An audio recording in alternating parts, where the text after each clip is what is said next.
हाँ जी फ्रेंड्स, बच्चों की छुट्टियां शुरू हो चुकी है और गर्मी काफ़ी बढ़ चुकी है। और इस गर्मी में आप अगर आम का कुच्चा या फिर आम का अचार अगर घर में आप बना के स्टोर कर लो तो इसे साल भर आप खा सकते हो। तो हाय एवरीवन, मैं हूँ जयंती और जयंती किचन क्वीन में तहे दिल से स्वागत है। हमेशा खुश रहिए, स्वस्थ रहिए और अपने फैमिली के साथ रहिए।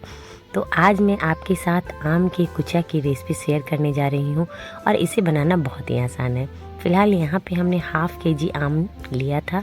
यहाँ पे टोटल मैंगो 750 ग्राम था फ्रेंड्स। 1 से 2 आम जो थे हमारे पके हुए निकल गए थे तो उसे मैंने अलग कर लिया था। इसे अच्छे से हमने धो के और इसे एक कॉटन के या फिर मलमल कपड़े से इसे आप पोंछ लीजिएगा। इसके छिलके को आप कट करके या फिर पिलर से आप पील करके इसे आप निकाल सकते हो। तो आप देख सकते हो यहाँ पे इसके टॉप वाले भाग को हमने कट कर लिया है और या तो नाइफ़ के या तो पिलर की हेल्प से जिससे भी आप कंफर्टेबल है आप निकाल सकते हो। और ये देखिए, ये आम ऊपर से देखने में कच्चे थे बट अंदर से थोड़े से पके हुए थे तो उसे मैंने अलग कर लिया है और उस तरह की आम की आप चटनी बना सकते हो। तो यहाँ पे फ़िलहाल हमारे 2 आम सही निकले थे। तो वज़न में कह सकते हो कि हाफ़ केजी यहाँ पे वो था।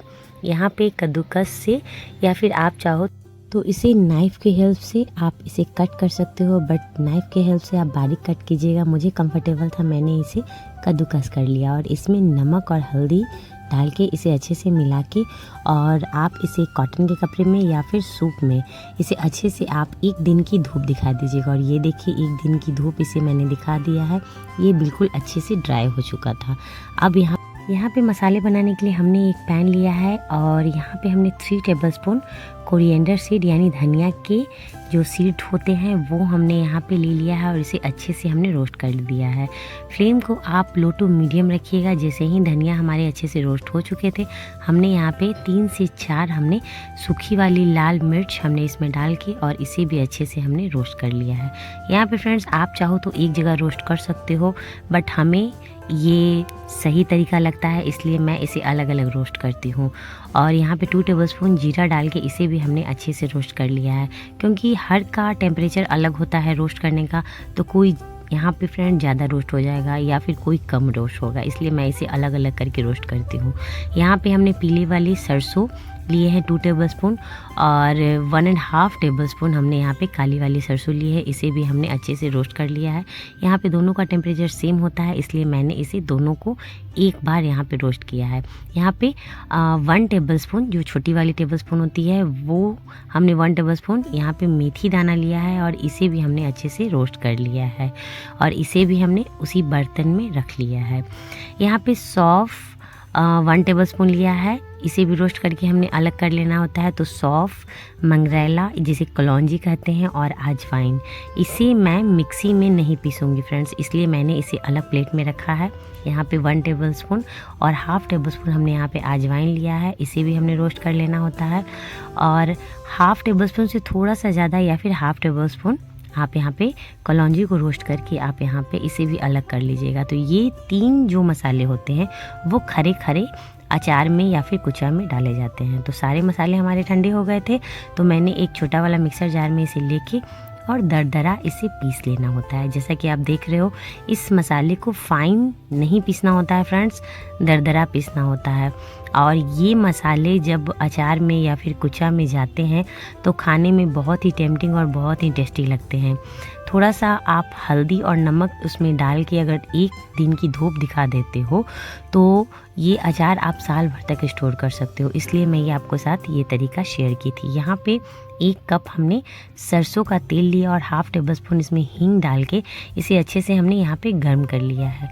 आप चाहो तो इसी तेल में कश्मीरी रेड चिली पाउडर भी ऐड कर सकते हो बट मैं ऊपर से ऐड करूँगी, इससे कलर थोड़ा इन्हेंस हो जाता है। और यहाँ पे तेल अच्छा गर्म हो गया था तो मैंने फ्लेम को बंद कर दिया। एक बाउल में सारे कुचा को हमने ट्रांसफ़र कर लिया और यहाँ पे अपने आवश्यकता के अनुसार सारे जो हमारे दरदरे करे हुए मसाले हैं वो इसमें ऐड कर लेना है। तो फ़िलहाल यहाँ पे 3 से 4 टेबलस्पून भर भर के हमने ये मसाले को इसमें हमने डाला है। अगर मुझे क्वांटिटी थोड़ी कम लगेगी तो फिर से मैं इसमें ऐड कर लूँगी।